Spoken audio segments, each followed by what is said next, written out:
બધા ખેડા જિલ્લાના પ્રજાજનોથી મારી એક વિનંતી છે કે આપ બધાને ખ્યાલ છે કે ઓપરેશન સિંદૂરની પ્રક્રિયા હજી ચાલુ છે અને ઓપરેશન સિંદૂરમાં આપણા એસ્ટેબ્લિશમેન્ટને ઓછામાં ઓછું નુકસાન થાય અને આપણે એનાથી રિકવરી કરી શકીએ એના માટે સિવિલ ડિફેન્સની પ્રક્રિયાઓ ચાલુ છે.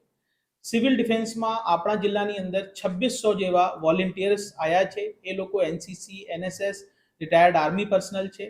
એ લોકોની તૈયારી અને વહીવટી તંત્રની તૈયારી માટે કાલે ખેડા જિલ્લામાં 2 જગ્યા મોકડ્રીલ રાખવામાં આવી છે. એર રેડની કોઈ ઘટના બને, કોઈ આતંકવાદી ઘટના થાય, ત્યાંથી નિવારવા માટે 2 જગ્યા ઉપર મોકડ્રીલ યોજવામાં આવશે અને આ મોકડ્રીલ જિલ્લા વહીવટી તંત્રની જુદા જુદા એજન્સીઓ માટે છે. આપણે રિસ્પોન્સ ટાઈમ જોઈશું અને કેટલા સમયમાં આ લોકો આ પ્રોબ્લેમને એડ્રેસ કરી શકે એના માટે એ 2 જગ્યા મોકડ્રીલ થશે.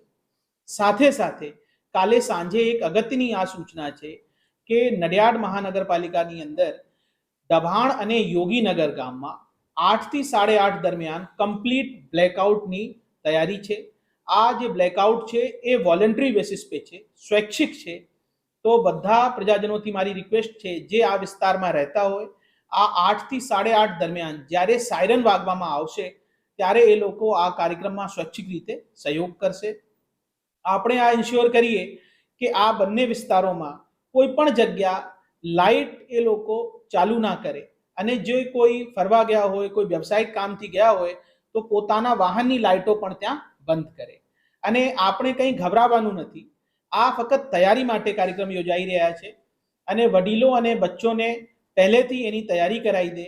કોઈથી બ્લેકઆઉટથી કોઈને મનમાં કોઈ ફોબિયા હોય તો મોબાઈલ ફોનની એ લાઇટોનો ઘરે ઉપયોગ કરી શકે છે.